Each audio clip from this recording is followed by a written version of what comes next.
હેલ્ધીની સાથે ટેસ્ટી કંઈ ખાવાનું મન થાય તો આપણે સ્પ્રાઉટ ચણા, સૂકા ચણા છે તેનો પુલાવ બનાવીએ જે ઝટપટ બની જાય છે. એની માટે આદુ મરચાં અને લસણની પેસ્ટ લીધી છે, 1 નંગ ટમેટું, 1 બટેટું છે જેના 4 ટુકડા કરી લેવાના છે, મોટા ટુકડા કરી, સાથે 2 નંગ ડુંગળી લીધી છે તેને પણ રફલી ચોપ કરી લેવાની. 2 વાટકી ચોખા લેવાના છે, તેને 2 થી 3 પાણીએ સારી રીતે આપણે ધોઈ લેવાના છે. પછી 1 વાટકી આપણે સ્પ્રાઉટ લેવાના છે, જેને સરસ પલાળી અને એના ફણગા ફૂટે ત્યાં સુધી આપણે ફણગાવી લેવાના છે. પછી આપણે કુકરમાં તેલ લેશું.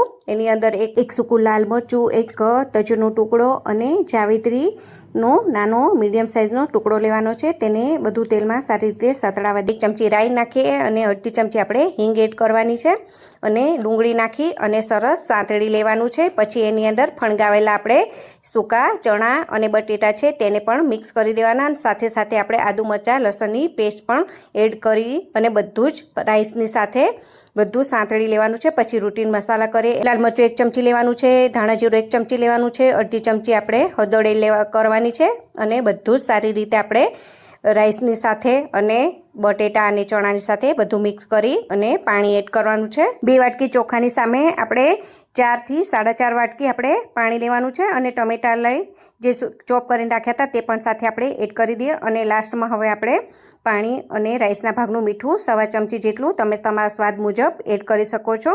અને હવે કુકરનું ઢાંકણ ઢાંકી હાઈ ફ્લેમ પર 1 વિસલ અને સ્લો ટુ મીડિયમ ફ્લેમ પર 2 વિસલ વગાડી લઈએ. આપણી વિસલ કુકરની થાય ત્યાં સુધી આપણે સાઈડમાં એક રાયતું બનાવીએ કાકડીનું. તો 1 બાઉલ મેં દહીં લીધું છે, તેની સામે 1 કાકડી ગ્રેટ કરી અને લઈ લેવાની છે. સ્વાદ મુજબ મીઠું, અડધી ચમચી લાલ મરચું અને અડધીથી પણ ઓછું ધાણા જીરું અને 1 ચમચી આપણે ખાંડ લેવાની છે. તમે તમારા સ્વાદ મુજબ લઈ શકો છો.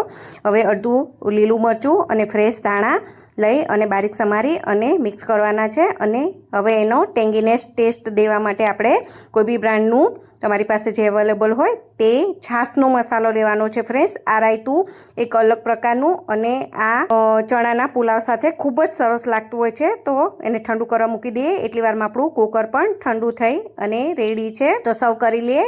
તો તૈયાર છે આપણો સ્પ્રાઉટ ચણાનો પુલાવ. અને એની સાથે મેં સલાડમાં ડુંગળી, તળેલા મરચાં, સાથે છે કાકડીનું અલગ જ સ્વાદમાં રાયતું. તો તમે પણ જરૂરથી બનાવજો આ ટેંગીનેસ ટેસ્ટ સાથે આ રાયતું અને આ પુલાવ. તમે એકવાર બનાવશો ને તો તમારા ફેમિલીમાં આ અઠવાડિયામાં 2 થી 3 વાર તમે બનાવવાની ડિમાન્ડ આવશે અને ખાવામાં. તો તમે પણ ઘરે બનાવજો આ સ્પ્રાઉટ ચણાનો પુલાવ.